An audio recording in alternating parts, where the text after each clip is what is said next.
dire qu'il y a une baisse alarmante du niveau de l'eau qui n'a pas été observée depuis l'achèvement du barrage en 1999. Avec chaque jour qui passe, l'Euphrate continue de s'assécher comme la Bible l'a prédit, révélant des choses qui n'étaient jamais censées être vues. Une chose est sur ce qui a été révélé vous laissera sans voix et cela pourrait changer toutes vos connaissances. Avant, vous êtes-vous déjà demandé si cet assèchement est un signe de l'intervention divine de Dieu ou un avertissement d'un événement imminent prophétisé pour la fin des temps? Squelette humain massif. Les scientifiques ont trouvé un très grand squelette humain enterré sous le lit asséché de l'Euphrate. Cette découverte surprenante a lancé de nouvelles discussions sur les Néphilim, êtres mystérieux mentionnés dans la Bible et d'autres livres anciens. Il a été retrouvé intact dans sa tombe après l'assèchement de l'Euphrate. Pourrait-il être la preuve qu'ils ont vraiment existé? Les gens disent que les Néphilim ont vécu autrefois sur terre mais ont été détruits plus tard par le jugement de Dieu, en particulier pendant le déluge de Noé. Dans les années qui ont suivi, le travail révolutionnaire de George Smith déchiffrant l'épopée de Gilgamesh, le monde érudit et archéologique bourdonnait de questions sur l'existence réelle de ce roi mythique. La prochaine étape logique était de rechercher des preuves matérielles qui pourraient confirmer ou réfuter l'historicité de Gilgamesh. Et par où commencer cette quête? Mais en recherchant sa tombe, Gilgamesh a été enterré quelque part dans la ville d'Uruk près de l'Euphrate. La ville d'Uruk occupe une position importante non seulement dans l'histoire mésopotamienne mais aussi dans la Bible. Située près de l'Euphrate, cette ancienne ville est l'une des plus anciennes colonies humaines connues. L'Euphrate n'est pas seulement l'un des grands fleuves de l'ancienne Mésopotamie, mais occupe également une place importante dans les Écritures, en particulier dans le livre de la Genèse, où il est l'un des 4 fleuves qui coulent hors d'Éden. Ainsi, la proximité géographique d'Uruk avec l'Euphrate n'est pas seulement une question d'histoire mésopotamienne, mais a des implications théologiques potentielles, fournissant un lien tangible entre la Bible et le monde antique du Nord-Est plus large. À la fin du XIXe et au début du XXe siècle, les expéditions ont commencé à cibler les sites mésopotamiens dans l'espoir de découvrir des indices qui offriraient un aperçu de l'histoire ancienne. Diverses équipes ont exploré les ruines d'Uruk, passant au crible les couches d'histoire d'une manière minutieuse, toujours à l'affût des signes du tombeau monumental du roi légendaire. C'était l'époque où l'archéologie était encore une science jeune, mais les méthodes employées étaient de plus en plus systématiques et régies par un cadre qui allait définir la pratique archéologique moderne. La recherche du tombeau de Gilgamesh était semée d'embûches. Uruk était habité depuis des milliers d'années, ce qui signifiait que plusieurs couches d'histoire humaine s'empilaient les unes sur les autres. L'identification de la couche qui pourrait correspondre à l'époque de Gilgamesh était en soi une tâche monumentale. De plus, les fouilleurs devaient se débattre avec le problème de la différenciation entre mythe et histoire. Trouverait-il un tombeau correspondant aux grandes descriptions de l'épopée ou serait-il plus modeste, convenant à un personnage historique plutôt qu'à un personnage mythique? Cependant, plusieurs artefacts et vestiges architecturaux prometteurs ont été découverts au cours de ces premières années. Des objets de fouilles portant des inscriptions royales, des murs et des bâtiments monumentaux suggérant une grande richesse et un grand pouvoir et des sites funéraires avec des artefacts remarquables, tout cela rendait la possibilité de trouver la tombe de Gilgamesh de plus en plus probable dans le scénario où l'Euphrate s'assécherait et la tombe de Gilgamesh serait trouvée. Et si elle devait être aussi grandiose que décrite dans l'épopée, ce serait en effet une découverte sensationnelle. Dieu dit quelque chose. Savez-vous également que cette terre est référencée à la fois dans le premier et le dernier livre de la Sainte Bible ainsi que dans plusieurs autres livres intermédiaires? Savez-vous que certains des événements les plus significatifs de la Bible de l'Ancien Testament, comme l'érection de la tour de Babel et très probablement la construction et la navigation de l'arche de Noé, ont eu lieu ici? Savez-vous que certains des plus éminents prophètes juifs de l'Ancien Testament tels que Daniel, Ézéchiel et Habac ont eu des visions de la fin des temps alors qu'ils étaient en exil ici? Mais surtout, savez-vous que de grandes choses sont destinées à cette terre à la fin des temps? La Bible enseigne que l'histoire humaine commence et se termine à l'Euphrate. Le livre de la révélation du Seigneur Jésus-Christ parle de l'assèchement du fleuve Euphrate et d'une double myriade d'êtres démoniaques traversant pour envahir Israël. Cette prophétie écrite il y a 2000 ans parle de cet esprit que Dieu appelle l'Antéchrist pour tromper ceux qui occupent maintenant la terre, que Jéhovah donnera aux descendants d'Abraham et les faire dormir alors même que le monde complote contre eux. L'invasion et l'attaque contre le peuple hébreu seront soudaines et écrasantes, mais le roi Messie qu'ils ont rejeté et livré aux gentils pour être crucifié reviendra pour les sauver de leur propre folie. Cette prophétie de l'assèchement de l'Euphrate est souvent mal perçue par les dirigeants des religions non-Yahovah et parfois même des siècles après la publication de cette prophétie incorporant même leurs perceptions erronées des messages voulus par Jéhovah qu'il a cachés dans ces prophéties dans leurs enseignements religieux. Quant à l'or que vous avez mentionné, il est également largement mal perçu car dans la Bible, les choses physiques temporaires apparaissent en premier, puis les choses spirituelles éternelles dans Genèse 2.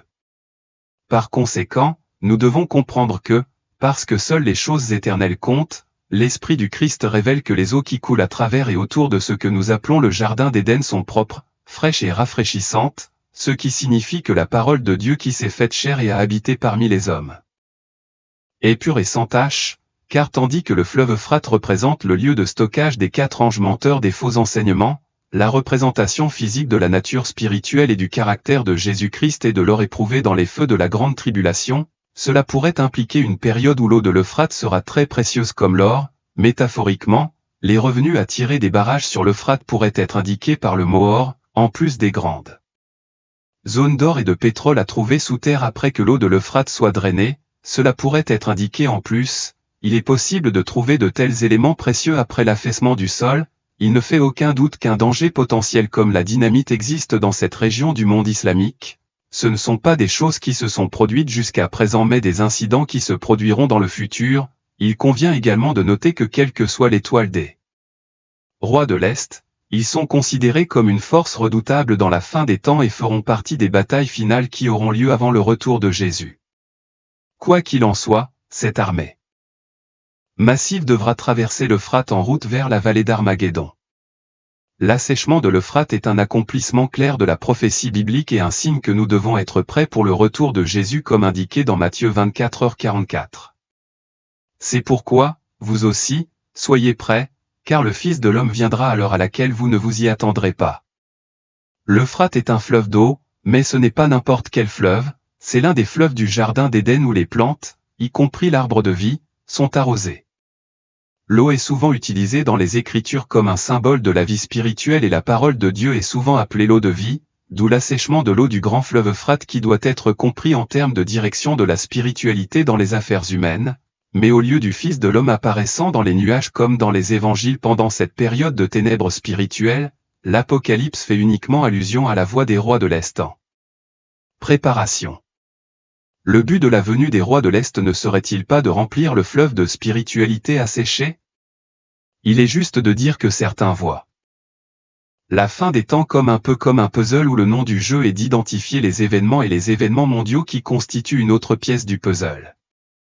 Finalement, lorsque suffisamment de pièces sont en place, ils croient que le retour du Christ doit nécessairement suivre. Ainsi, l'Euphrate qui se rapproche est interprété par certains comme une autre pièce du puzzle de la fin des temps, attend sûrement le retour du Seigneur.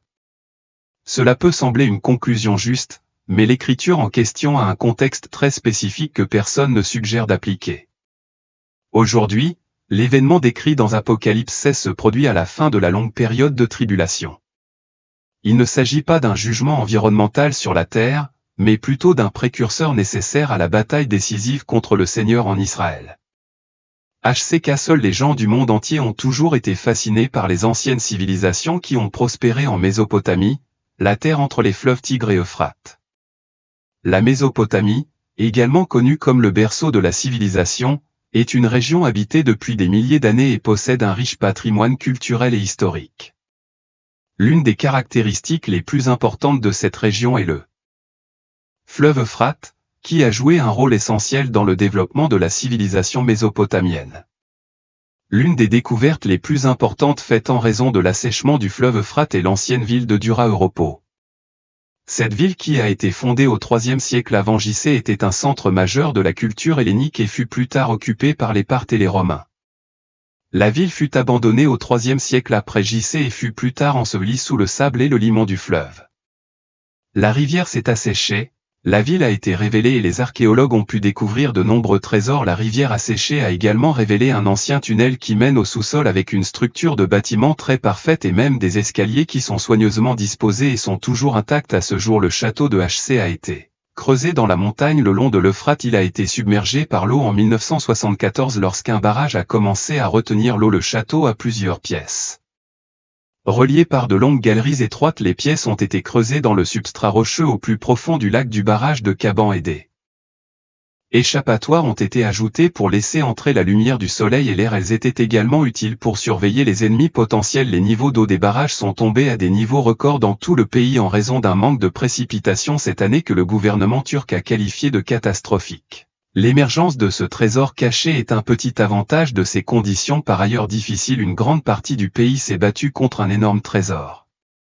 L'or de la montagne d'or a été l'une des médailles les plus recherchées de toute l'histoire de l'humanité. Il a été apprécié pour sa beauté, sa rareté et sa polyvalence, et les civilisations sont connues pour aller à de grands efforts pour l'acquérir. Le fleuve Euphrate, l'une des voies navigables les plus emblématiques du monde, a fait l'objet de nombreux mythes et légendes, et il y a eu des affirmations selon lesquelles il contiendrait de grandes quantités d'or et qu'une fois ce fleuve asséché, une montagne d'or serait révélée et alors tout le monde paniquerait à cause de cela. Pour les musulmans, de nombreuses prophéties particulièrement liées au signe du jour du jugement que le prophète Mahomet a déclaré il à 1400 ans se sont réalisées, comme l'assèchement du fleuve Euphrate. Le fleuve Euphrate est également mentionné dans la Bible et le Coran où il est associé à des prophéties et à une signification spirituelle. Le fleuve Euphrate est mentionné plusieurs fois dans la Bible et certaines prophéties en parlent comme de l'or. L'une des prophéties les plus connues se trouve dans le livre de l'Apocalypse. Les prophéties sur le fleuve Euphrate n'indiquent pas spécifiquement qu'il y a or dans cette rivière, mais il suggère que la rivière est associée à la richesse et aux richesses. Certaines personnes ont interprété ces prophéties comme une preuve que l'Euphrate peut contenir d'importants gisements d'or, ce qui a conduit à des spéculations et à des mythes sur la possibilité de trouver de l'or dans la rivière. Dans le Coran, il y a aussi des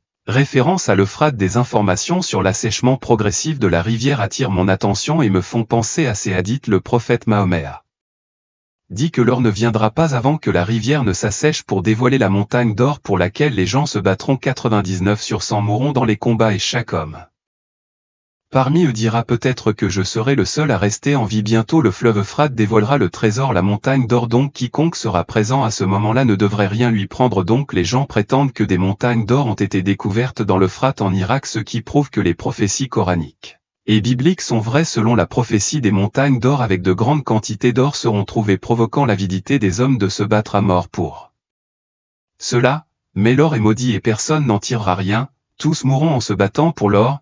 La prophétie maintenant, ils ont vraiment trouvé des montagnes d'or et la rivière s'est tarie. La prophétie encore, mais il y a une chose que je pense que vous devez garder à l'esprit. Très probablement l'or mentionné dans la Bible n'est pas simplement de l'or, cela pourrait être une métaphore pour des choses de grande valeur comme l'uranium, le pétrole ou quelque chose comme ça, et ces choses d'une valeur énorme provoqueront de vraies guerres. Pouvez-vous imaginer dans une zone influencée par de nombreux pays comme l'Euphrate, lorsqu'un énorme trésor apparaîtra, les gens se regarderont-ils à travers le prisme de la paix, ce qui est impossible, en particulier dans un contexte complexe comme celui du Moyen-Orient aujourd'hui? Les conflits et la guerre sont tout à fait possibles et tant de scientifiques ou de dirigeants plus prévoyants ont envisagé de ne pas laisser cette exploitation d'or se produire.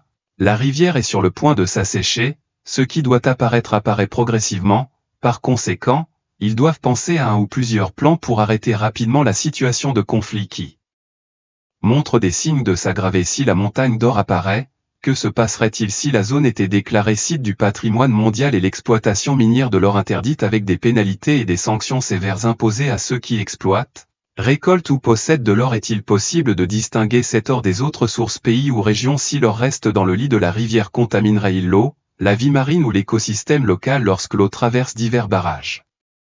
Serait-elle naturellement filtrée et collectée à ces points d'accès? Toute tentative de détourner ou de rediriger le cours de la rivière pour accéder ou obtenir illégalement de l'or devrait être interdite dans le but d'éviter de nouveaux conflits dans la région. Il est peu probable que l'assèchement du fleuve Euphrate révèle de nouveaux gisements d'or importants. Lorsqu'un fleuve s'assèche, il peut exposer des zones qui étaient auparavant sous l'eau et qui pourraient potentiellement contenir des gisements d'or qui étaient auparavant cachés.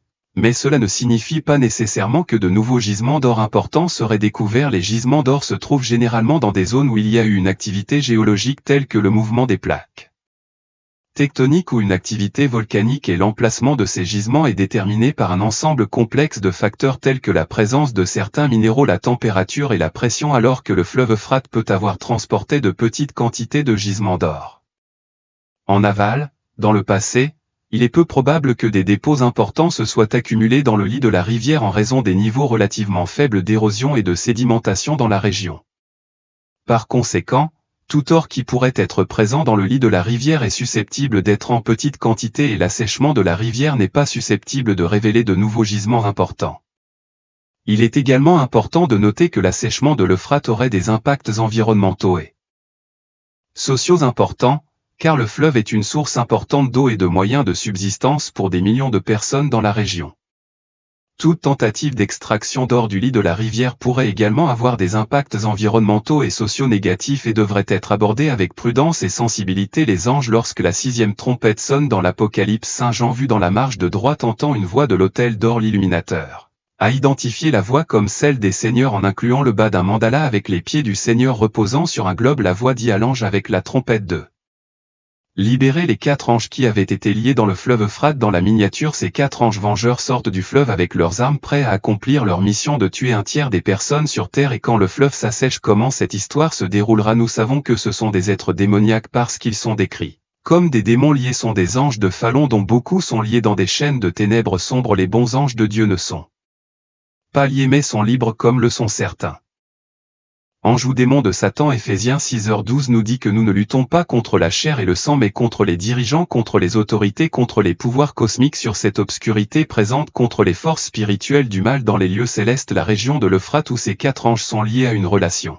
notoire avec le péché humain. Le premier meurtre a été commis vraisemblablement non loin du jardin d'Éden dans la région de l'Euphrate. Vous pouvez le voir dans Genèse 4h8. La première guerre dans Genèse 14. La confédération a eu lieu dans cette région. Dans Genèse 10, Nimrod a commencé son royaume là-bas. L'idolâtrie babylonienne a surgi dans la région et sera jugée là-bas. Vous pouvez trouver cette histoire dans Zacharie 5 et Apocalypse 18. En attendant que de vrais signes se produisent, apprenons en plus sur ce fleuve historique pour nous préparer minutieusement à tout ce qui peut arriver. L'Euphrate est le plus long fleuve d'Asie occidentale, prenant sa source en Turquie, traversant la Syrie et l'Irak, se jetant finalement dans le golfe Persique. Il a une longueur totale de plus de 3000 km, environ la moitié de la longueur du fleuve. L'eau du fleuve provient principalement de l'eau de pluie et de la neige fondue. L'Euphrate est également l'un des fleuves les plus importants sur le plan historique. Il apparaît dans l'écriture irakienne sous forme de cunée il y a environ 5000 ans. À cette époque, il s'appelait le fleuve Banan, ce qui signifie fleuve sacré. Il apparaît plus tard dans la Bible, des siècles plus tard, comme l'un des 4 fleuves qui coulent du jardin d'Éden. Lorsque ce son horrible a été entendu, tout le monde est devenu extrêmement effrayé. Il pense que c'est un son venant de l'enfer. Le rugissement du diable voulant menacer les enfants de Dieu. Les démons étaient à l'époque biblique et plus tard la réponse aux maux qui ont frappé les humains, y compris entre autres choses les maladies, la cécité et les difformités. Ce sont les paroles d'une voix que Jean entend venir des 4 cornes de l'autel d'or. Vous pouvez le voir dans Apocalypse 9h13. L'objet du temple est décrit dans Exode 27, 2. Cette voix ordonne au 6e ange avec la trompette de libérer les 4 anges qui sont retenus captifs dans l'Euphrate, l'ancienne frontière entre la Syrie et Israël. Une fois de plus, l'Apocalypse nous rappelle que Dieu a finalement le contrôle de ces choses. Événement permettant ou annonçant chacun à aucun moment dans la fin des temps, le mal n'est autorisé à courir entièrement hors de contrôle. Nous savons que ce sont des êtres démoniaques parce qu'ils sont décrits comme des démons liés, sont des anges déchus dont beaucoup sont liés dans des chaînes de ténèbres sombres. Les bons anges de Dieu ne sont pas liés mais sont libres comme le sont certains des anges ou démons de Satan. C'est la raison pour laquelle vous devez faire attention à chaque petit changement qui se produit autour de l'Euphrate. Cette frontière orientale d'Israël est associée dans les Écritures aux premières grandes atrocités de la terre. Dans la Genèse, l'Euphrate est le fleuve où le péché a commencé, où le premier meurtre a été commis. C'est aussi là que la première rébellion mondiale contre Dieu a commencé. C'est là que la tour de Babel, la source d'où toute l'idolâtrie et la fausse religion ont commencé à couler. C'est là que toute la misère a commencé, même la montée des plus grands ennemis du peuple de Dieu et la scène des civilisations les plus brutales de l'histoire humaine, les Assyriens, les Babyloniens, les Perses et les autres. Quelle ironie de cet endroit, ce site, Dieu pose ses plans pour commencer la fin de tout ce qui lève les poings contre lui. Cette armée ne ressemble à aucune autre que le monde ait jamais vue, non seulement en raison de sa taille, mais aussi en raison de sa puissance à se lever et à tuer. Cette armée est sûrement un enfer dans la nature et apparemment à la fois humaine et démoniaque. Peut-être décrit-elle une armée inspirée et conduite par des démons, un calvaire infernal de forces armées qui crachent du feu, de la fumée et du soufre brûlant avec toutes les caractéristiques de la guerre moderne. Ils peuvent également utiliser la guerre chimique dans les fléaux qu'ils infligent. Non seulement sous l'Euphrate, il y a des démons partout, c'est une grande partie de la raison pour laquelle il y a tant de discorde et de troubles dans notre monde. Nous ne pouvons bien sûr pas les voir, mais ils sont là, exerçant toute l'influence qu'ils peuvent avant que le Christ ne revienne pour mettre un terme à tout cela.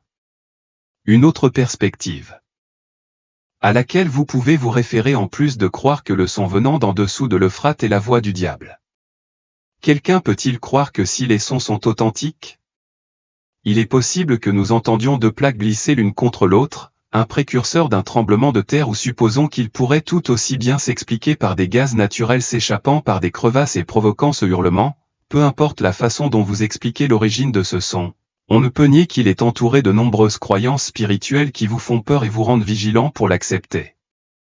Certains interprètent les 4 anges comme des figures symboliques représentant diverses forces spirituelles ou pouvoirs destructeurs à l'œuvre dans le monde à la fin des temps. Ils sont considérés comme des agents du jugement ou des instruments de la colère de Dieu. D'autres suggèrent que les 4 anges peuvent représenter des anges déchus ou des entités démoniaques associées à la région de l'Euphrate. Cette interprétation se connecte à l'idée que ces êtres sont libérés pour provoquer la destruction et le chaos. Certaines interprétations proposent que les 4 anges représentent des personnages ou des pouvoirs historiques réels tels que des chefs militaires ou des nations associées à la région de l'Euphrate. Ce point de vue relie l'image à des événements ou conflits géopolitiques spécifiques. Dieu avait prévu une destruction importante de l'Empire romain qui avait persécuté l'Église. Cette destruction a été retardée afin que Dieu puisse organiser la protection de son peuple. Apocalypse 92:21 nous dit que même après les dégâts causés par la libération des anges, les méchants n'ont tiré aucune leçon et n'ont pas changé. On peut donc dire que l'épuisement de l'Euphrate n'est qu'un des signes de sa présence. Tout nous rappelle que Dieu contrôle en fin de compte ces événements, permettant ou annonçant chacun d'eux. À aucun moment de la fin des temps, le mal n'est autorisé à devenir complètement incontrôlable. Si les 4 anges sont en dessous dans les enfers, alors c'est peut-être la seule chose qui nous protège tous. La terre sépare la chair des cris spirituels qui pourraient faire tomber de grands groupes d'êtres spirituels de chair, des êtres spirituels qui peuvent crier dans les ondes et les vibrations qui sont mortelles pour les humains. Si c'est vrai, nous ne pouvons pas l'empêcher de venir 4 bêtes hurlantes dont les cris secouraient toute la terre. Une préfiguration de la fin des temps. La source des fleuves Euphrate et Tigre est située dans le nord-est de la Turquie. Les fleuves coulent à peu près parallèlement à travers la frontière sud de la Turquie jusqu'en Syrie puis en Irak, où ils finissent par se rejoindre avant de se déverser dans le golfe Persique. Ces 2 fleuves sont responsables de la fertilité relative de la région, formant une zone connue sous le nom de croissant fertile dans une partie du monde autrement aride, fournissant une source vitale d'eau qui a soutenu les communautés depuis les temps les plus reculés. La principale cause de la sécheresse a été une baisse substantielle et soutenue des précipitations et de la fonte des neiges qui alimenteraient normalement les rivières.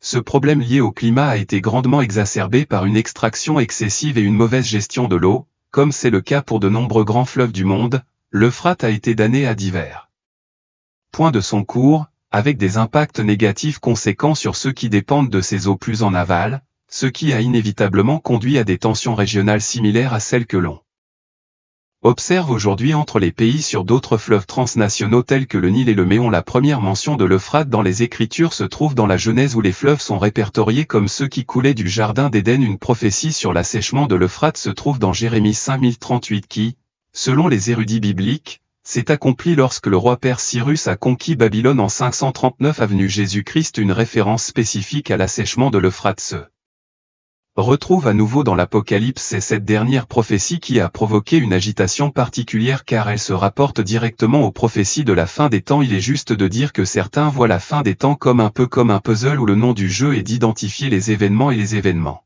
mondiaux qui constituent une autre pièce du puzzle. Finalement, lorsque suffisamment de pièces sont en place, ils croient que le retour du Christ doit nécessairement suivre. Ainsi, l'assèchement de l'Euphrate est interprété par certains comme une autre pièce du puzzle de la fin des temps, accélérant sûrement le retour du Seigneur. Cela semble être une conclusion juste, mais le passage en question a un contexte très spécifique que personne ne suggère d'appliquer aujourd'hui.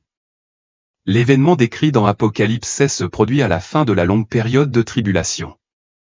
Il ne s'agit pas d'un jugement environnemental sur la terre, mais plutôt d'un précurseur nécessaire à la bataille décisive d'Armageddon, lorsqu'une puissante armée assemblée par les rois de l'Est se déploiera contre le Seigneur en Israël. Mais rappelez-vous ceci. Même si l'assèchement de l'Euphrate pourrait très bien être un signe que le Seigneur vient, cela ne confirme rien avec certitude. Il n'y a pas de signe final ou dernier qui nous avertisse de sa venue, mais à propos de ce jour ou de cette heure, personne ne le sait, ni les anges au ciel, ni le Fils, mais seulement le Père.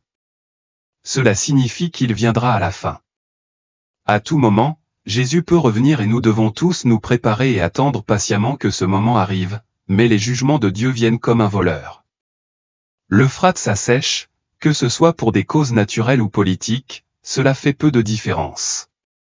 Il est significatif que Jean ait prophétisé il y a 2000 ans que cela se produirait comme l'un des signes des derniers jours dans Apocalypse 1612, croyez la Bible ou non, elle semble apporter des preuves assez solides que le Christ reviendra bientôt, préparez-vous à le rencontrer. Par conséquent, mes chers frères et sœurs, restez fermes, ne laissez rien bouger, donnez-vous toujours pleinement à l'œuvre du Seigneur, car vous savez que votre travail dans le Seigneur n'est pas vain. Préparez-vous simplement comme les 5 des 10 vierges qui ont apporté de l'huile supplémentaire pour les lampes. 5 d'entre elles étaient folles et 5 étaient sages. Les folles ont pris leur lampe mais n'ont pas pris d'huile avec elles. Veillez, car vous ne connaissez ni le jour ni l'heure. Et à la fin du sermon sur la montagne, Jésus parle de celui dont la vie est fondée sur le rocher de sa parole, capable de résister au déluge violent lorsqu'il viendra. En attendant, prions avec nous pour sa venue en tant que croyants. Nous sommes appelés par le Christ à être sel et lumière dans ce monde, que nous nous révélions être le peuple de Dieu de la fin des temps ou non. La mission de l'Église n'a pas changé et ne changera pas jusqu'au jour du retour du Seigneur et quand l'enlèvement a lieu. Jésus nous dit que ceux qui sont enlevés continuent leur vie quotidienne. Nous n'avons pas besoin de deviner le retour du Seigneur. Nous devons simplement continuer à faire les choses qu'il nous a appelés à faire.